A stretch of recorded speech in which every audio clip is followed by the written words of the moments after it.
Okay. Yeah.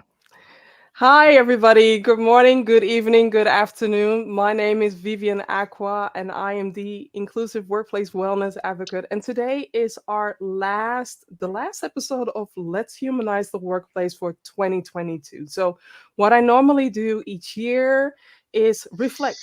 I have two amazing guest speakers, which I'll introduce. But first, hot topic, hot topic, hot topic, and that is something happening in the Netherlands. And a lot of people, when they look at the Netherlands, they look at the Dutch weed, they look at the cheese, they look at the flowers, and also they look at the red light district. I know that these are all progressive things, right? And these are all adding value. But then again, what people underestimate is the Netherlands is also a country with people, and where people are, there are biases everywhere, biases, positive biases, but also negative biases as well. So unconscious biases as well. And one of the things that just came out right now and on the Dutch news, and I made sure that I found an English article, is that the Dutch Foreign Affair, the ministry that is dealing with other countries, right, within a relationship, they just did a study, or they just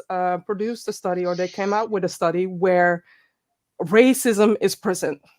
Racism is at the front. So they are talking about Black people in a negative highlight. They are talking about discrimination of the local embassies, where they are discriminating the local people there.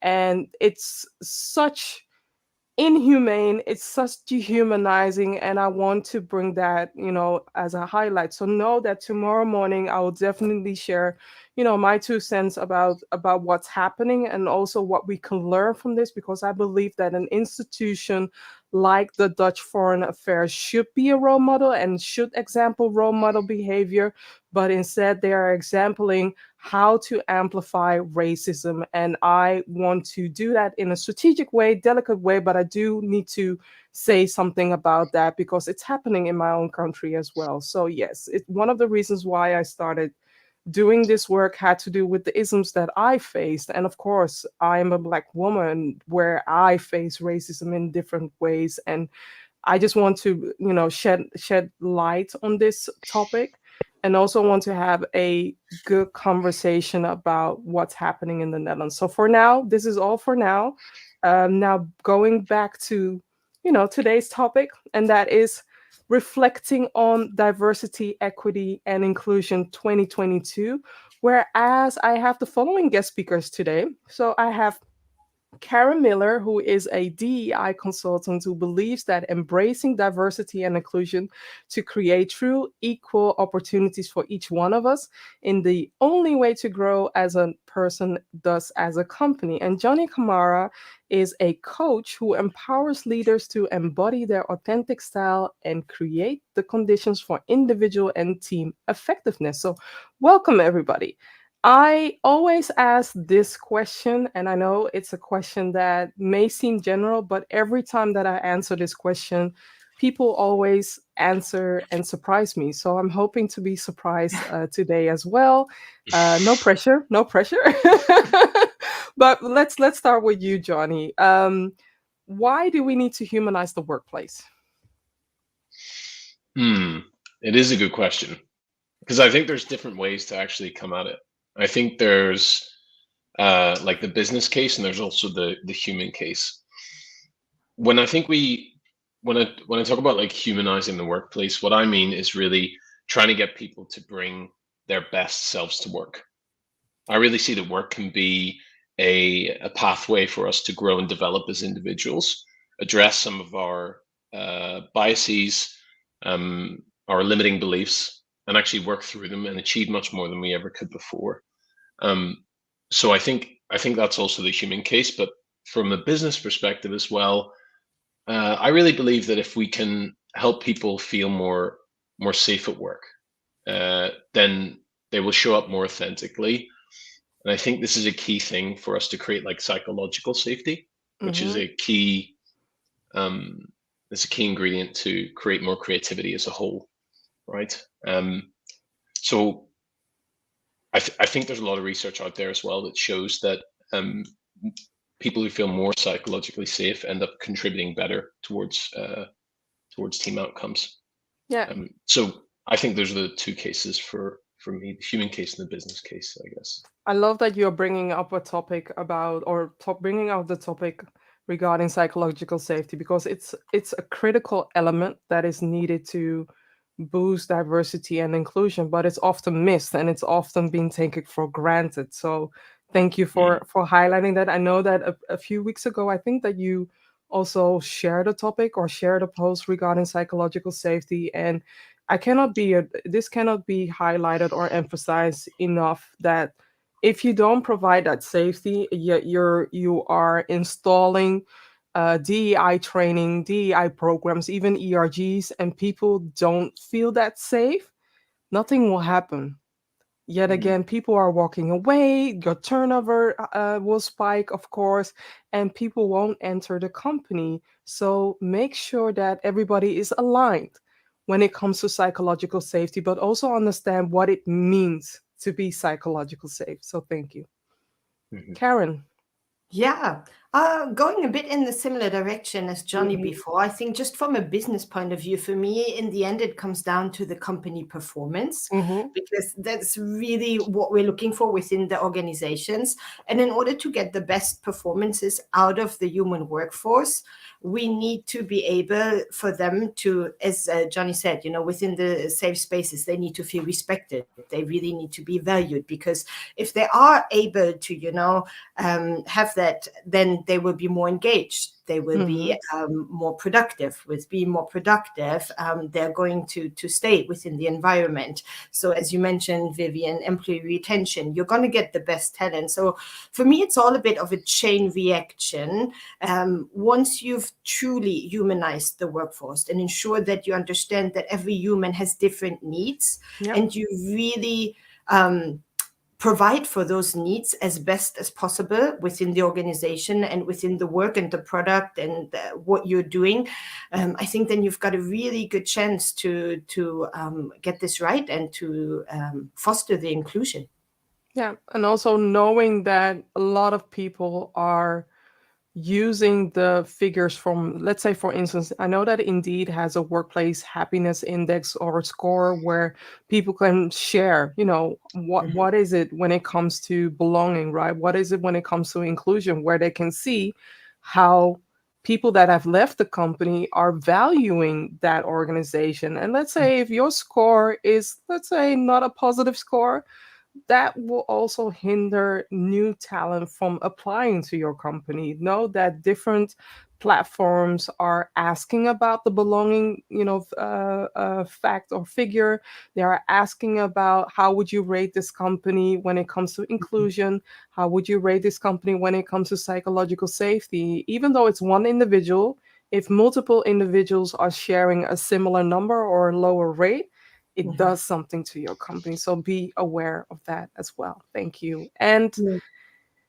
2022 was, let's say, we are getting out of this whole tango regarding the COVID situation. I'm still a little bit, how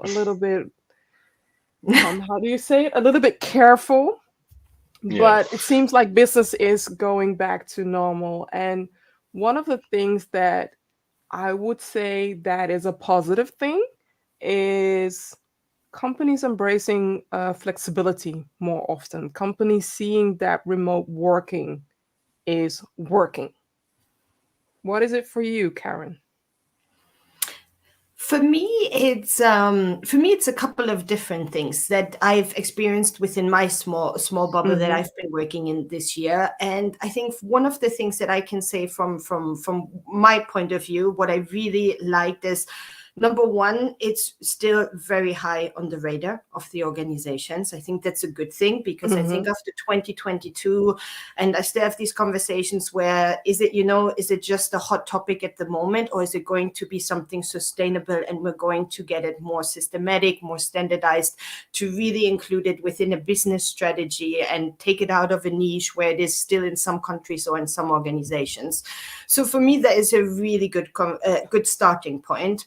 What I like to see is also, for me personally, that we are starting to move away within the conversations from just the plain genders, but more focusing on the intersectionalities. That's one of the Yes. Got the awesome card. Yes. I, Thank you just you touched on a point that is basically my everything. Intersectionality is something that is totally missed, but I don't want to stop you. Continue, please continue. No, I mean, and to be honest, like I'm based in Switzerland. I have to be on, like, we're at baby steps. Everyone who knows a little bit about Switzerland knows we're not the forefront runner on inclusion and belonging, but you can see a shift around this because I think, every data analyst that you do, any survey that you do, it needs to focus on all the intersectionalities because, we're not just a female or a male or, like there's so much more to come with. And I think that makes a real difference if we take this into accountants in order to ensure that we're really being more equitable for everyone, which for me is what inclusion and belonging is about. And that's already speaking from a point of privilege, being a white woman, and still I am considered a minority in other ranking, and then I'm also a parent. So I think it's, for me, that's one of the really good things from 2022. I like that shift a lot. I think it's hugely important. I do have to add a note because Karen is selling herself short. She's a white woman with biracial kids. And I have talked with her about moving the needle, and she really wants to move the needle for her kids because that's something that I have in common with Karen, is that my son is also biracial, right? And also when it comes to the intersectionality part, unfortunately, we are not showing similar, the way that the US is showing DEI data. We are unfortunately don't have that. But yet there are ways to go around GDPR, and there are ways to be GDPR consent, ask the consent for people so that they share more about themselves so that we have more data. So at the moment right now, what we are seeing, for instance, is that when it comes to gender, and I'm saying gender with a quote, when it comes to women diversity, they are seeing an uplift when it comes to women in representation in leadership. But then when you dig a little bit further, or when you look at the LinkedIn pages, for example, and you see who are the women that are advancing, well, they don't look like me. They don't look like, a woman of color, and they don't look like the different areas when you look into the diversity layers. So I'm just sharing that we need to dig a little deeper, add more labels so that we can fix what needs to be fixed, right? That's all I'm saying. Jonny. Thank you, Karen, by the way. Sure. Yeah, really interesting, particularly around what we said before about safety and also intersectionality. I think for me, a lot of it comes back to safety. I think when people within the relationships that they have at work, when they feel safety in that context, that's where creativity can actually come to the fore. That's when team performance starts really happening. So I think, I train a lot of leaders, and one of the things I really try and help them do is to create that safety within their teams. Now, a big part of creating that safety, I feel, is understanding the intersectionality. So is understanding the experience of that individual. And that's quite difficult because there's challenges around that. You don't want to be burdening the person with the need to educate you, right? You've also got to do your own work. But I think really trying to get, got the awesome card, happy days. Yes. 14 minutes in, happy days. No, it shouldn't be seen like that. I'm sharing the awesome card whenever I want, and you said something that was really valuable. Do the work. Do your homework, people. Please do your homework. That's it. 100%. Yeah, no, thank you. I think a big part is, currently we address things with unconscious bias training, and I'm quite critical of that because I don't feel that addressing our unconscious biases and how they can harm others or stop us from seeing what we need to. I don't think that can be done within just one workshop. No. The work of addressing our unconscious biases and our unconscious beliefs is something that is, it's a lifetime of work. So one thing I'd really love to see is much more of a focus on helping people, loosen the shackles of those beliefs, those unconscious biases. Mm. And I think when they do that, that really can open up the perspective to really empathize with other people's experiences, really get underneath that intersectionality and say, okay, based on this person's intersectional identity or marginal identity and identity that they hold, how can I create safety for them? What does the experience of safety look like? What does it feel like? And be confident going into that conversation. Yeah, I think that's what I'd love to see moving forward. I am totally there with you. And I even have, I wouldn't say the solution. In my mind, it is the solution, but you shared something about people not really experiencing how it feels when it comes to the unconscious bias, but also that they, activate empathy, that they can walk a mile in somebody else's shoes. And one of the things that I'm so happy about, but also positive about, is I'm doing virtual training by letting people experience what it means to deal with isms, by letting people experience what it means to be othered. And the way that they are going through this process is they are the person or they are a bystander. But either way, they are seeing things from a different perspective where they are walking a mile in somebody else's shoes. And the amount of learning that people have done, but also the when people talk about why didn't you say something, or why didn't you speak up, or why didn't you do this and this and that, when they afterward they hear something about something bad or something negative. And people don't realize that the freeze, fight, or flight method is activated when you are going through something traumatic, or when you're dealing with the fact that if I say something, that means that my manager, who has more power, can, fire me or can harm me in certain ways, right? We also have to realize that there is power in place. But what if you could experience that without the trauma, but still experience that, and your brain will see it as this is happening to you, or this is happening to a loved one, or this is happening, within your team, and you experiencing things from a different perspective, where you are seeing things from a different perspective. And people that we have done the training, especially leadership that we have done the training with, they are still shocked, but it also has opened their eyes, because I wouldn't say that their glasses were dirty, but it has opened their eyes and shifted their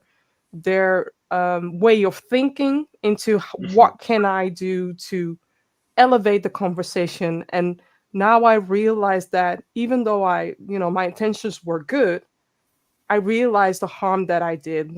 So many people share that as well, that they realize how they are damaging their team, or they realize how they are damaging the culture. And that, for me, is the best way to start, and then continue on with all the other training as well, because there is a wall, a barrier that is holding people back into diving in and owning up what it is that they need to own up when it comes to mitigating bias. Yeah, I see a heart, and I had to go on LinkedIn to find out who was sharing this. So Cinnamon Clark, apparently you are anonymous, but I'm not making you anonymous anymore. And she's also sharing my son is my why, and we have that in common. Our children are our why, right? So we have that in common as well. And Gladys is sharing, great, what you do in life needs to support your why. Yes, everything. That's everything. So coming back to the question, what's the bad? The what, sorry? The bad. BAD. You go first this time, Jonny. I have a guest who's coming. How old is he? Well, he's 9 and he has reached the point where he is stalling. So continue. He might come in.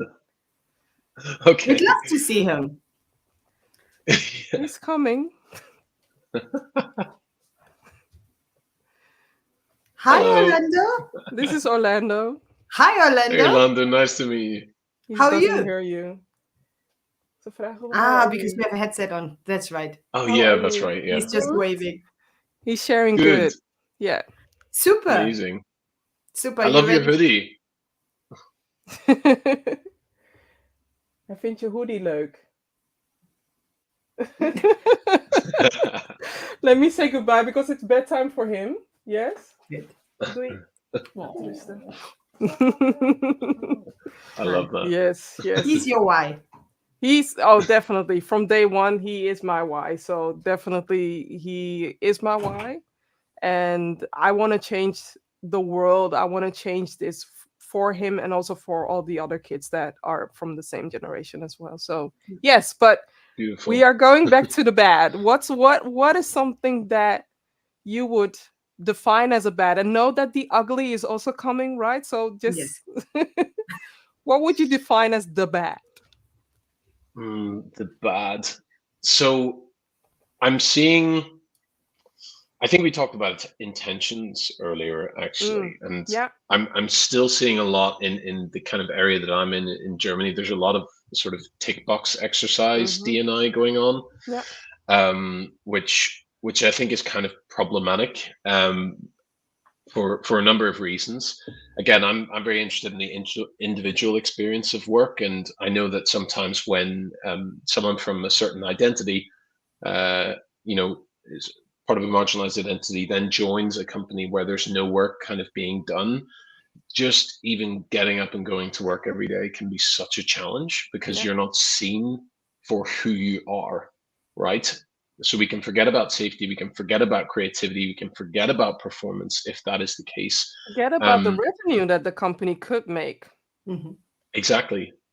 So I think, and maybe that's another really good point too. I think there's still a bit of judgment, and people don't really see the connection between DE&I and creative work or innovation. They don't see that. This is the work of humanity. This is what we're doing here, and it can really directly impact results. I think there was a study from McKinsey which actually showed that I think 30% diverse companies outperformed the market by 36%. They were 36% more profitable.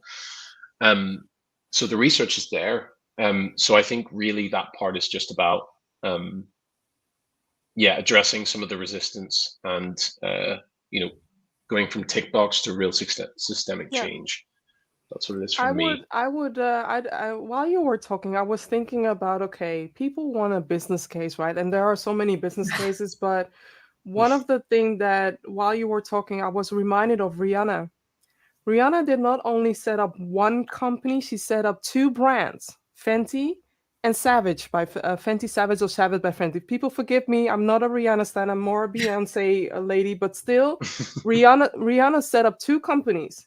And those 2 companies were targeted diversity, intersectionality, and diversity, where Rihanna is always challenging herself into adding different lenses. In the past, people would say, or brands would say, like, makeup is not for women of color. They are not earning and they are not doing this. Rihanna created 50 Shades of Color, where every skin color, every skin tone has representation. Up to this day, the only representation, or one of the few brands that is representing in the Netherlands, is MAC. I hope that Rihanna comes here as well. This is not a promotion for Rihanna, by the way, but it's all about who are you leaving behind. And the reason why I'm bringing this up, because if you are not including people from different lenses, from different backgrounds, then you're missing out on money. Then you're missing out on potential clients. Then you're missing out on innovation. Then you're missing out on creativity. So besides, let's leave out that Rihanna is a famous pop star and she's a singer, but also look into her business the businesses that she created. Whilst Victoria's Secret was very excluding, is what's only for a certain size, and Rihanna is bringing out lingerie fashion in different sizes and portraying how the world is and how it should be, where they are creating, amazing fashion that even, everybody feels woman or man, or everybody feels their true self. They are portrayed in a way that they can identify with somebody that Rihanna is showing. And I'm still missing that. I would say think like Rihanna. Think more like Rihanna. That's what I would say. Karen. I like that. Yes, I absolutely agree with you. I mean, coming from businesses, corporate businesses, in my past experiences within the luxury and the sport industry, it's still baffling me a little bit because it's so logic, and I don't want to harm anyone and saying, like no one, we're all very smart people, but it's like, as you just described, I mean, it's very, very logic, also from a revenue point of view, and yet because of certain privileges, people in power not wanting to remove that power or reshift it, we're moving a lot more slow than we should be. In any area. I think not just from a money point of view, but mainly also from a people point of view. And that on top of what Jonny said with the box ticking, that was on my list as well. And like the lack of resources, really a strategic diversity approach, and not just we do a little bit here, we do a little bit here. On International Women's Day we get a speaker, but really understand, do a needs assessment, then start building your team. Make sure that you've got the experts, that you've got diverse experts, so that you understand, that you're not missing them. You're not talking about someone without including them. I think so. All these points together, I think for me, it's like, it's just a bit, the bad for me really would be that the progress is still too slow for me. Yeah. And I'm personally not a very patient person, really not. So that doesn't help. But it's like, the business case, everything is clear, everything is there, the data is there, everything. But if we're just like, again, obviously because I'm female, a bit more on the gender parity side, now with COVID, we've lost another generation. The numbers vary between 132 years and 2 generations. It all depends on which data you look at. And it's just, this year was a bit like, for me, I want to celebrate the small wins, and I know we're making progress, but it's sometimes a little frustrating how slow it is still, even though we know. So yes, I'm super excited that the European Union now said we need 40% female board members by 2026, but I'm 2022, that's 4 years. And by then we're still missing 10% of what we are in real life. And again, not even mentioning intersectionality, because if we go into that, the 40% we can take out of the window. And it's just, that's a bit my bet. I just struggle with understanding why it doesn't come out of the niche and into the business strategy, why it's so clear. Yeah. I'm just going to say that, with 2022, I've seen businesses making commitments on paper. 2020, after George Floyd died, we have noticed that we are, we should do things. The year later, we are still doing it. And now 2 years later, I'm looking at where are all the commitments. I know also, I understand that companies are dealing with more challenges, right? Because one of the bad things that happened was Russia activating a war upon Ukraine, which, also displayed, let's say, favoritism in certain ways. I'm not going to say that the Ukrainian refugees don't deserve it. I am going to share that let's treat refugees as refugees, and not favoritize people that you resemble just because you can identify yourself with them, right? I'm just opening up the gate.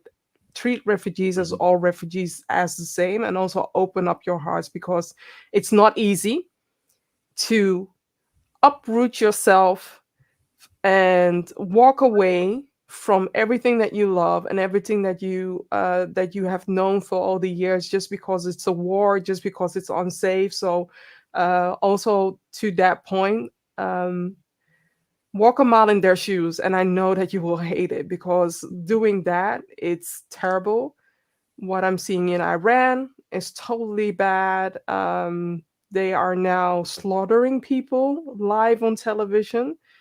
I recently saw a mother crying out for Europe, or crying out for Western society to stand up, and that broke my heart. That really, it breaks my heart to see another woman crying, for her child, just because he was speaking up against the government of activating inhuman treatment to their citizens, right? So I really hope it with all my heart that something changes within Iran, something changes within the people, and something changes within their politics, because we are not tolerating this anymore. So that's my take on it.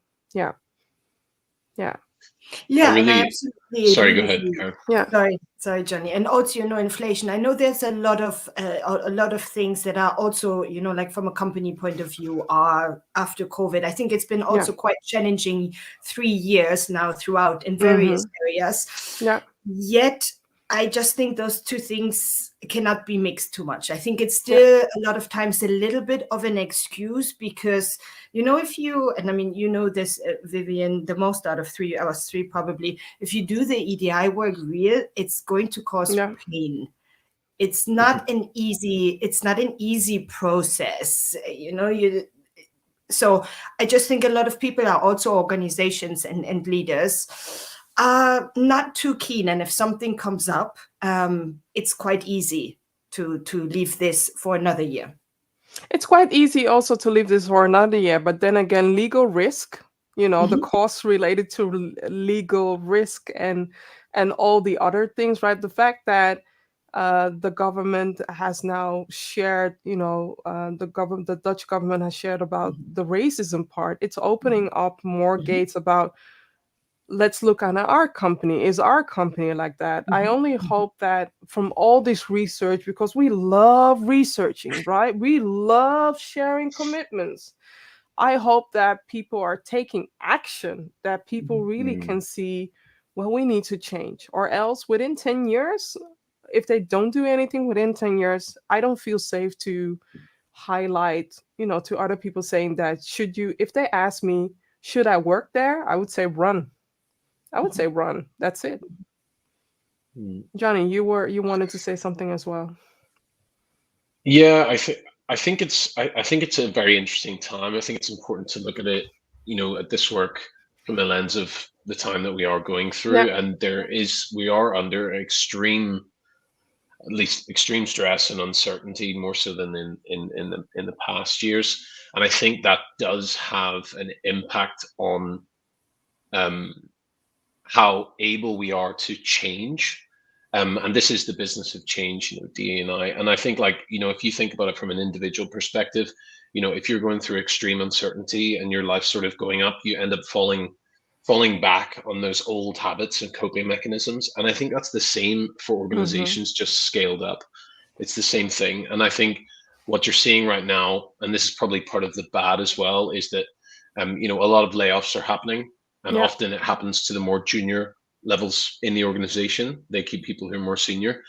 But often there's a trend with a lot of organizations where you see that the level of diversity in terms of identities and so on and backgrounds, it sort of decreases the further you go up the organization.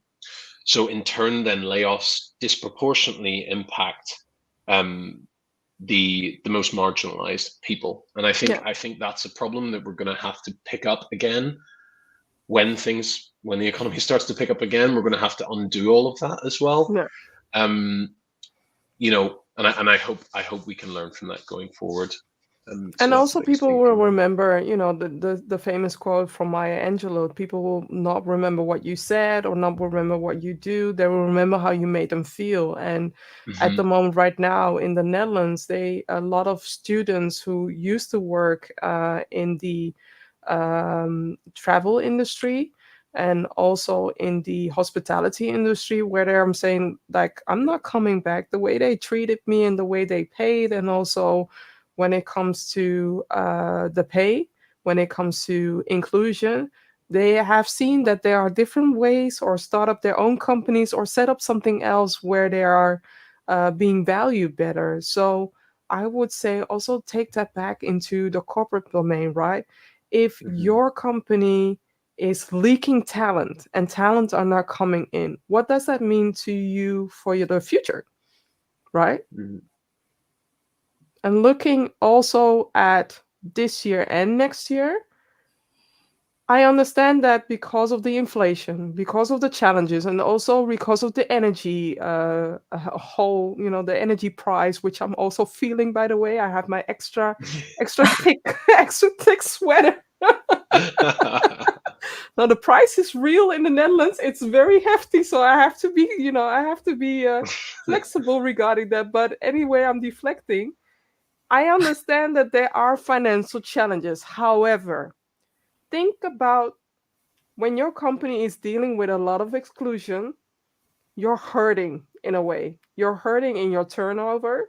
You're hurting in moving the needle when it comes to innovation, when it comes to holding on to your client, when it comes to people coming in, right? You're hurting in that way. So think about how can you move your dream forward with less people and people getting more sick, turning burned out because they have to do so many things without, the extra support. Think about that as well. And don't freeze your budgets. Don't freeze your DEI budgets. Yeah. Lock them in a safe somewhere and we'll use them later. Exactly. Oh, sorry. Yeah. You wanted to say something? Yeah, no, I think that's a really good point that you mentioned about innovation. Like if we look at the layoffs that are disproportionately impacting, let's say diverse groups of people, you're also cutting your pool for creativity. Yeah. The research is there, as we've said. It shows that diverse organizations outperform the market. So if you're actually reducing the level of diversity within your organization, how's that impacting your creativity? How's that impacting innovation, and how's it impacting results? So yeah, I think that's just a huge reflection that companies should take back and say, as you said, who's being left behind. Yeah, and also when you were talking about, all the layoffs, I mean, one lesson that we all should learn from layoffs is how not to lay off people. And other valuable lesson that we learned from Stripe, how we should treat people, how we should, even though we have to fire them and own up to the CEO's mistakes or own up to the co-founders' mistakes, they are at least setting up people for more success by providing health insurance at least, I think, 4 months after they are fired or 6 months after they are fired, right? And also helping them with job coaches and so many other things, that this is the way to set up for people for success. I think the other company has had enough news coverage that I don't want to even address it.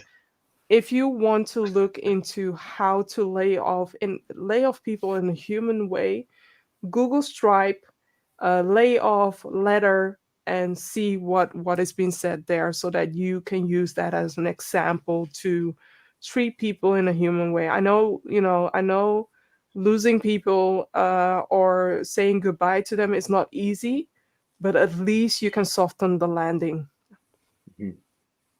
And I think you have to. I think that's your obligation as a leader as well. If you're leading people, and I think you've touched on a really important point, which at least I see coming. It's getting in the right direction. Leave some leaders out, but it's the human skills. Yeah, I think. I mean, everything has its reasoning, but how you communicate something, your language, your empathy, your kindness, your preparation, all these things, I think, makes a real big difference. And I think this is, luckily, I have the feeling this conversation is getting more traction, also because leaders are opening up more about their own path, which with a lot of reach, saying, this was my journey, or for example, and I don't want to make a promotion for him, but the Diary of the CEO, in the UK, which is quite a Stephen Bartlett. successful podcast by now. Mhm. And the way the conversations are going with leaders in different areas, entertainment, political, comedian, it's very interesting how going into the humanizing, as you Mhm. rightly say, in all areas of life, really makes all the difference. Mhm. We need more human leaders. We need leaders that show vulnerability, that are courageous, that own Yeah. up to their mistakes.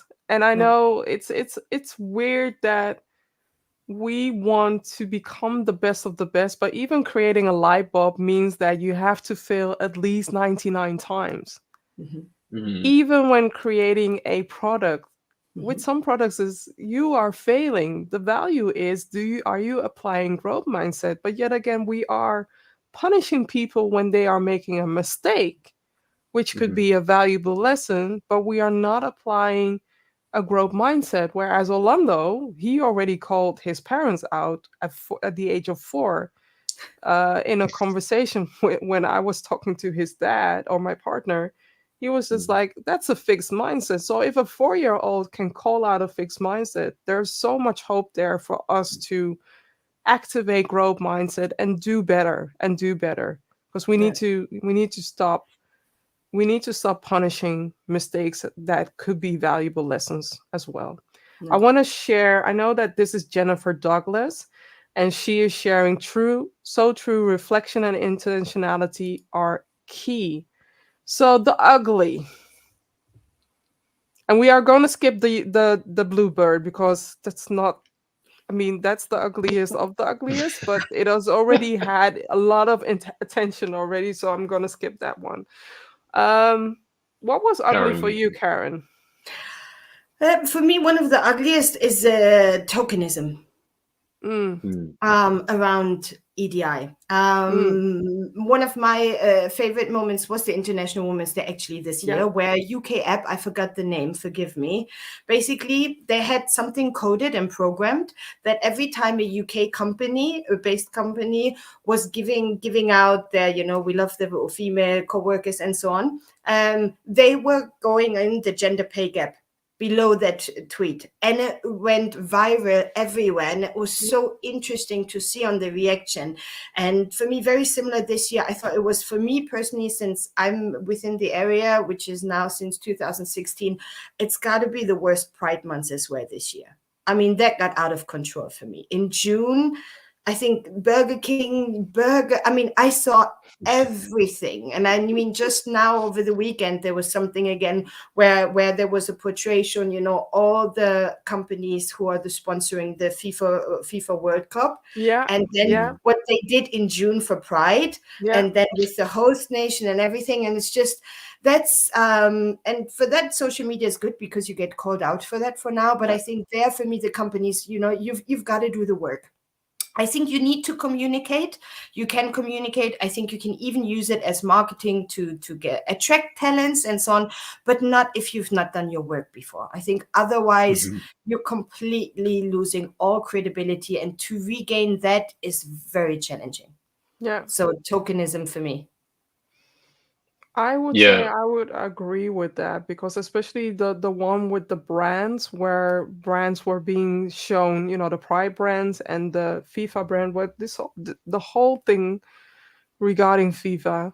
I do have to say kudos to Morocco though, because they are representing whole Africa, Yeah. and the other thing that they are representing is a lot of these football players. Yeah, I wasn't supposed to talk about football, but I need to address something though, and that is the power of behind Moroccan players, especially when they have been outcasted or they have been put aside as people who don't do anything, also people put aside as being bad, as being you're not worth it, and we a lot of people of color have heard one of these sentences, and the fact that um they are activating their superpower, right? So I hope that they win.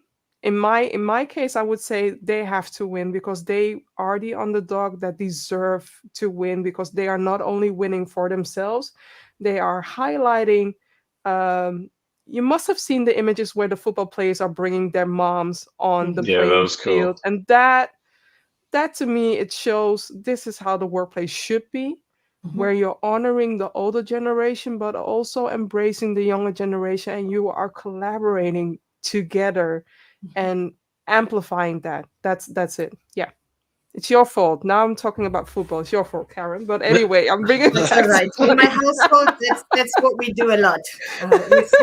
Yes. So no, but it was more about the tokenism in this one. True. Yeah, no, I think the point on generations is super interesting, right? Obviously there's a huge, Gen Z kind of coming into the workforce now, expecting completely different things from an organization than what millennials or whatever expected. I think also the tokenism is another bad point as well. I think that the issue is a lot of people don't know how to approach that. That's kind of the go-to option is, okay, let's hire this person, then show how we've hired them and use that as a tool to recruit people into the company. But the individual experience of that is extremely uncomfortable. And I can speak to that myself from my personal experience. I even made some comedy videos about it, which I posted on my LinkedIn at one point. But I think that really needs to stop, and people need to know what tokenism is. Another thing I see also, speaking to your point, Karen, is that there's, again, if you're advertising on Pride Month and then you're sponsoring the Qatar World Cup, like taking responsibility for that dissonance in terms of values, I think is a big part for organizations. I think they need to understand what that accountability means and choose how they're going to go, because I think people start to see through it, and that I think needs to be addressed as we move forward. The other thing I would also say is that, again, when something happens in the organization where someone is actually harmed, because as humans we're able to heal and harm. If you're trying to create a diverse workplace and someone does get harmed, how do you support them? How are you accountable for your actions? I've been racially discriminated against in a company before, and it was very clear to me after that happened, even though I followed every procedure and spoke up and all the rest of it, that they weren't willing to take responsibility for what happened. I hear that from a lot of companies, is that, we say we are diverse and building in belonging and so on. But the question is, when push comes to shove, can you act? Can you take action? Because your values aren't worth anything unless your behavior matches up to them. True. And most of the times people, when they speak up, they are labeled whistleblowers, right? And when you look at whistleblowers, it has a negative connotation, no matter in which country you are, where we are asking people to speak up. But then again, when they do, they are labeled as troublemakers or whistleblowers or whatever.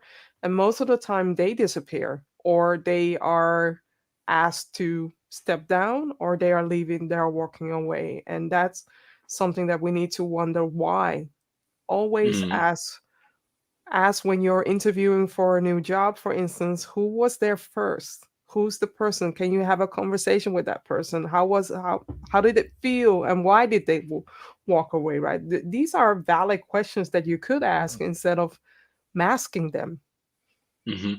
I think particularly for marginalized identities as well. Yeah. Like for me, when I would think to myself, if I'm going to apply for another company, I would want to know, will this be a safe environment where I'll be respected and valued for who I am, and therefore be able to do challenging, great work? And if not, if there's no proof of that, then I'm kind of going in the dark, and I'll always be operating in a space of fear because I'm not sure about how that's going to be. So I think, I think that's a great point, making sure that, you're showing what's happened in the past and how you've learned from it and what you're doing now to address that.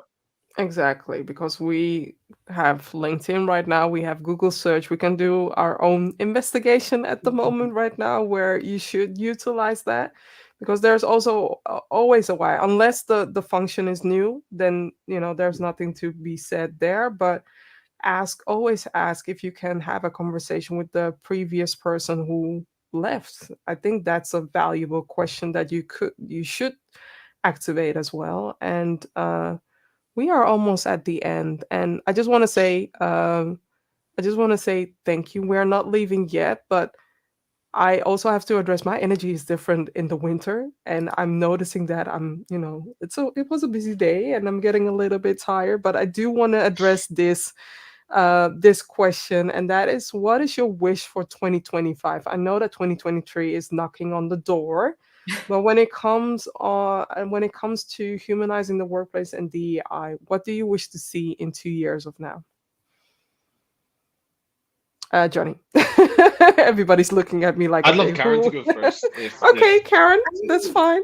I've got a couple ones, but I'll try to keep it short so Yeah. so that everyone can switch off whichever time zone they're in. I think for me, one of the things I would like to see by 2025 that I'm still missing a little bit is a little more standardization. And I know there's no one fits all, but I have the feeling that at the moment, for people interested in these conversations, there's a lot of information and it's a lot of quantity, and no one really knows where the quality and you have to find out for yourself a little bit. You can sometimes, the programs, the trainings, everything that's going on. So for me, it's standardization for one. I think for me, the EDI responsibility really needs to remain within the leadership of an organization and not with the EDI leads and the EDI teams. I think that is for me, I know, the more people, also you can do bottom up, top bottom, but I think it needs to be, the leaders need to be held responsible. And in general, for me, my 2025 wish on top is that EDI strategies are part of every foundation and business strategy of every organization. Yeah. And that's it. Whatever I agree. small or big, and no quotas, it just needs to be part of the foundation. I think then we really have made a huge progress. I agree with the accountability, and I've even seen, certain companies in the US. I haven't seen it yet in EMEA or in Europe, that where leaders are held responsible for people leaving, right? When it comes to diversity, equity, and inclusion, they also have to own up and take ownership of their team culture. And regarding DEI, I would like to see transparency. I would like to see, okay, I understand that you are taking certain steps, but what steps have you done in the past? What steps have you done this year? And what steps are you willing to make? Be transparent about that. That's what I would like to see. Jonny. I would love that too. I think what comes to me now is just a kind of idea of like a radical accountability, like what did we do as an organization in the past? What mistakes did we make? How did we Is learn that from them? radical, And then, though? I don't see that as radical. well, I think it is compared to what the status quo is of organizations right now. Okay, Right now, it's just when you compare it, yes, when you compare it, yeah. Yeah, I mean, if we want our leaders to do it, our organizations should do it too. That's how I see it, and really, really trying to take accountability for that and show the mistakes you've made and how you've learned from them. I think for me, naturally, as a coach, I help people do a lot of inner work. I think that's also fundamental to D&I progressing as an area, as a discipline. I think D&I is like a little seed, and we'll realize how big it is when it starts to change how we organize as a whole, for creativity, for people to feel safe, and for humanity, and that will bring performance. So I want it to kind of involve more inner work where people can address their own beliefs. They can see the lens that they have on the world and reality, and look at that from the outside and try to deconstruct it and see, okay, how's this holding me back? And then moving through it that way. I think that is a big point of leverage for D&I generally, is doing more inner work as well. Yeah, I agree, and I would like to add on the following is that I want both sides of the party to approach each other with grace by understanding that the other party needs to learn and understand also that the other party is hurting. But Mhm. when we approach each other with grace and with openness and have a conversation, sometimes I hear, DEI, let's have a DEI discussion or let's have a DEI debate. No, conversation. Let's Mhm. talk about, we understand that not everybody's going to agree with what's being shared, but let's agree to disagree and have a conversation about what's important for me. I listen to what's important for you, and then we see if we can meet each other, in the middle. If not, that's also fine. But Yeah. let's embrace each other, because what's I'm bringing it back to the FIFA. What's happening, with this whole One Love band, which I love, by the way. But yet again, we are putting Western society upon, the Middle Eastern and the African culture that has a different culture and different upbringing. Mm. But on the other hand, we are saying we want you to be yourself. We want you to bring your whole self. But if your whole self doesn't include that your culture and your country is not where we in the Western society we see as normal, we should not be able to condemn them. They just have different cultural, different beliefs. What we should do is activate our cultural intelligence, Mhm. learn from each other so that we are more aware about what's normal in other countries instead of copy pasting and thinking that the Western society or the Western way is the best way. No, it isn't. No, it isn't, because I know that my mom or my parents will say, you might be born here in the Netherlands, but you're Ghanaian, and this is the way that we do it here. That's it, period. That's it. Love that. So one final thing, I see Angela sharing. So Angela, thank you for joining in. Thank you for the presentation today. It was a conversation, but thank you anyway. I have a training this week with my organization. I would like the two ideas that I don't touch on, which is tokenism and psychological safety. Please begin with psychological safety, because without that, you can address tokenism, but psychological safety is vital. It's a must have. So thank you also, Karen and Jonny, for speaking up about that topic. This is what this is my what I'm walking away with again. So thank you. Thank you for sharing that. And also thank you for everybody who has been watching or is rewatching the watching the replay.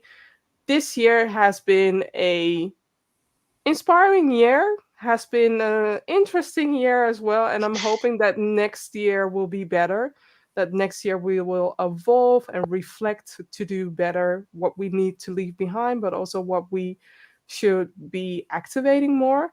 And thank you, Jonny. Thank you, Karen. I hope that you stay after I ended the show so that we can have an after chat. Yeah. But for everybody else, I wish you, and I know I'm a bit early, but I need to say this now. I wish you a happy new year, happy Merry Christmas as well, happy festivities, and please reflect upon the lessons learned that you learned this year for yourself.